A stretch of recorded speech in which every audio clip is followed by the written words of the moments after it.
আসসালামু আলাইকুম প্রিয় দর্শক, অন্য মঞ্চের আলাপচারিতায় আপনাদের সকলকে আমন্ত্রণ জানাচ্ছি। এই মুহূর্তে আপনাদের সামনে কথা বলতে এসে শেখ হাসিনার রায়ের আগুনে পুড়ে মরবে ইউনূস। আজকে একটা বিশেষ দিন হিসেবে অনেকে গণ্য করছেন, বিশেষ করে আওয়ামী লীগের শাটডাউন কর্মসূচি চলছে। সারা দেশ কার্যত এই মুহূর্তে শাটডাউনে আছে, সারা দেশ অচল। রাজধানী ঢাকা থেকে দূরপাল্লার বাস ছাড়েনি, ঢাকার বাইরে থেকে দূরপাল্লার বাস আসেনি, এবং গতকাল আকস্মিকভাবে দক্ষিণ পশ্চিমাঞ্চলের দুই বিভাগ খুলনা বরিশাল পুরোপুরি পরিবহন ধর্মঘট ডেকেছে অন্য একটা ইস্যুতে। সবকিছু মিলে সারা বাংলাদেশ বিকল। আমরা কয়েকদিন যাবৎ শুনছি যে ককটেল বিস্ফোরণ হচ্ছে এখানে ওখানে, বাসে আগুন দেওয়া হচ্ছে।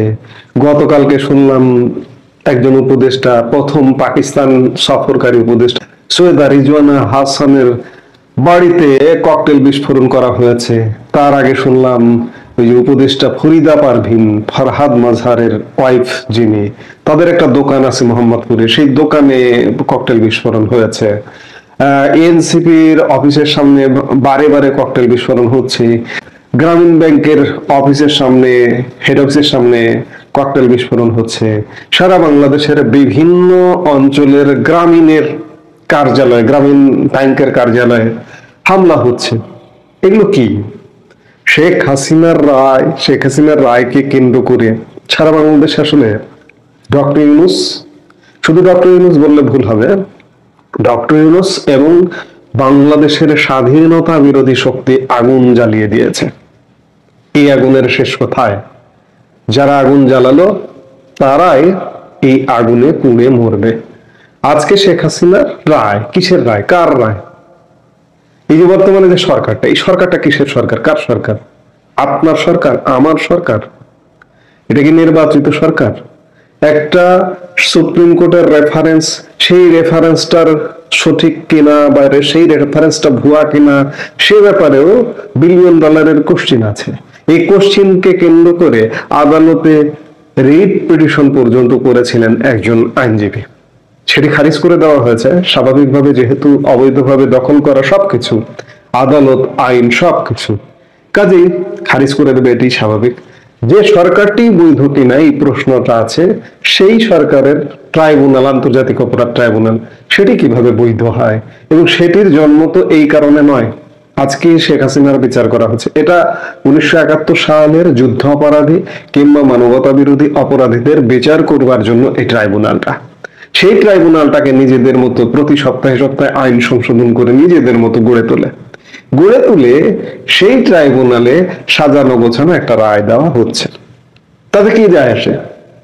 এবং এই রায় কারা দিচ্ছে? এখানে বিচারক কারা?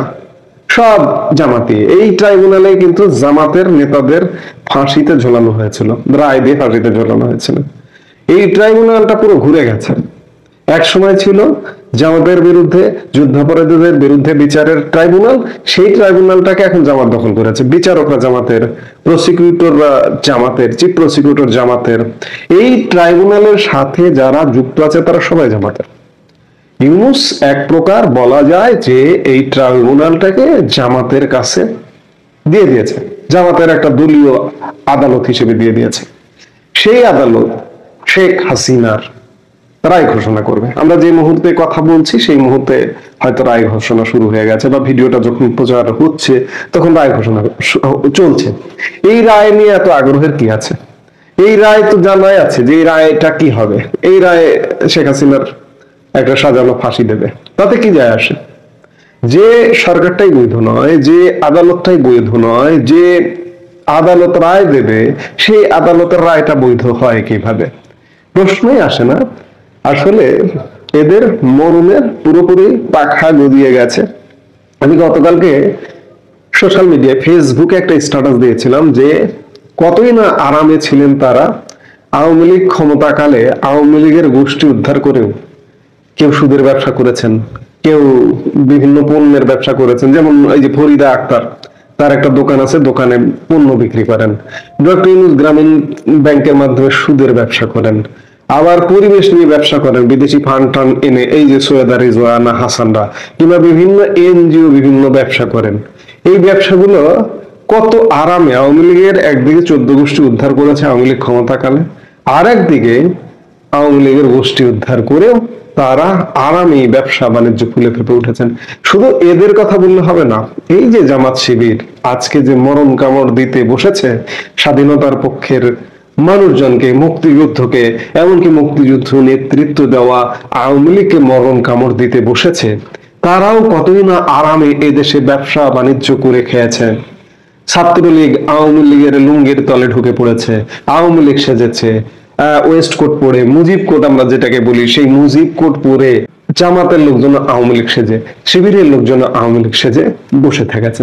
এমনকি সেই সময়ের প্রধানমন্ত্রীর গণভবন থেকে শুরু করে প্রধানমন্ত্রীর কার্যালয় পর্যন্ত সেসব জায়গাতেও এই জামাত শিবির ঢুকে বসেছিল। কতই না আরামে ছিল আসলে। এবং আরামে থেকে এই গোষ্ঠীটি ষড়যন্ত্রের জাহাজে উঠেও আওয়ামী লীগকে ষড়যন্ত্রের মাধ্যমে ফেলে দিয়ে দেশটা দখল করে ফেলেছে, এবং দখল করে আওয়ামী লীগকে জ্বালিয়ে পুড়িয়ে মারার প্রজেক্ট নিয়েছে তারা। যে আগুন জ্বালিয়েছে, এই আগুনেই এই ষড়যন্ত্রীগণ পুড়িয়ে না মরা পর্যন্ত এদের রক্ষা নাই। সার্বিক অবস্থা বিচার বিশ্লেষণ করে এটা অন্ততপক্ষে নিশ্চিত, এই যে গত কয়েকদিনের এখানে হামলা ওখানে হামলা, এদের উপরে হামলা শুরু হয়েছে। এবং এদের উপরে হামলা আসলে কে করছে? এটাকে আওয়ামী লীগ করছে এটা বলার কোনো কারণ নেই। এই দেশটাকে অস্থির করতে চায় কারা? জঙ্গিরা। অস্থির করে জঙ্গিরা এই মুহূর্তে তো উন্মুক্ত, বাংলাদেশে তো হামলা করছে, তারা ভারতে গিয়ে পর্যন্ত হামলা করছে। দেখুন না কি ঘটে। এই যে মুহূর্তে শেখ হাসিনার রায়কে নিয়ে তারা উল্লাস করবে, সেই মুহূর্তেই ভারত না জঙ্গিদের সাহায্য করে ছেড়ে দেয় বাংলাদেশের। কারণ ভারতে ওই যে জঙ্গি হামলা, দিল্লি যে লালকেল্লা জঙ্গি হামলা, সেই হামলায় বাংলাদেশি যোগ অত্যন্ত জোরালো ভাবে পেয়েছে। ভারতীয় গণমাধ্যমে এটা ব্যাপকভাবে আলাপ আলোচনা ইতিমধ্যে হওয়া শুরু হয়েছে, হচ্ছে। জাস্ট ভারত অফিসিয়ালি প্রকাশ করা বাকি, বা ভারতীয় গোয়েন্দা সংস্থার রিপোর্টটা ভারত সরকারের হাতে দেওয়াটা বাকি। এই উল্লাসটা হয়তো উল্লাস হবে না, উল্লাসের আগেই ঘটনা ঘটে যাবে, উল্লাস করতে করতে ফুটিয়ে দেবে। কাজেই যে আগুনটা বাংলাদেশে জ্বালিয়ে দেওয়া হলো, সেই আগুনে এরা পুড়ে ছারখার হয়ে যাবে। কারণ প্রতিহিংসার রাজনীতি এরা শুরু করেছে। আমি বললাম যে আওয়ামী লীগের 14 গোষ্ঠী উদ্ধার হয়ে গেছে, উদ্ধার করা হয়েছিল, আবার ষড়যন্ত্রে সামিল হয়েছিল। আওয়ামী লীগ আসলে কিচ্ছু বলেনি, তবে আওয়ামী লীগ মনে হয় শিখলো যে কিভাবে দানব হতে হয়, কিভাবে দমন করতে হয়, ব্যবসা বাণিজ্য সব বন্ধ করে দিতে হয়। আওয়ামী লীগের যেমন ব্যবসা বাণিজ্য জীবন জীবিকা বন্ধ করে দিয়েছে, এগুলো কিভাবে বন্ধ করে দিতে হয়। এই যে ষড়যন্ত্রকারী এনজিও ব্যবসায়ীরা, সুদ ব্যবসায়ী, পরিবেশ ব্যবসায়ী, কিংবা এই যে জামাত শিবিরের বিভিন্ন ব্যবসায়ী গ্রুপ, বিভিন্ন প্রতিষ্ঠান, এগুলো যে আওয়ামী লীগের আমলেও কি আরামে চলেছে, আওয়ামী লীগকে মনে হয় শিখিয়ে দিল। কারণ আওয়ামী লীগ আসবেই, আওয়ামী লীগ ফিরবেই। আওয়ামী লীগকে কেউ যদি দাবিয়ে রাখতে চায়, এটা পারবে না আসলে।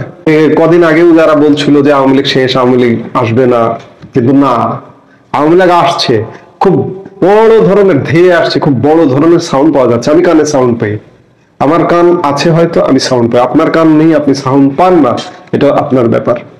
কাজেই আওয়ামী লীগ আসলে কি পরিণতি হবে? আবার কি লুঙ্গির তলায় এরা ঢুকবে আওয়ামী লীগের, ছাত্রলীগের?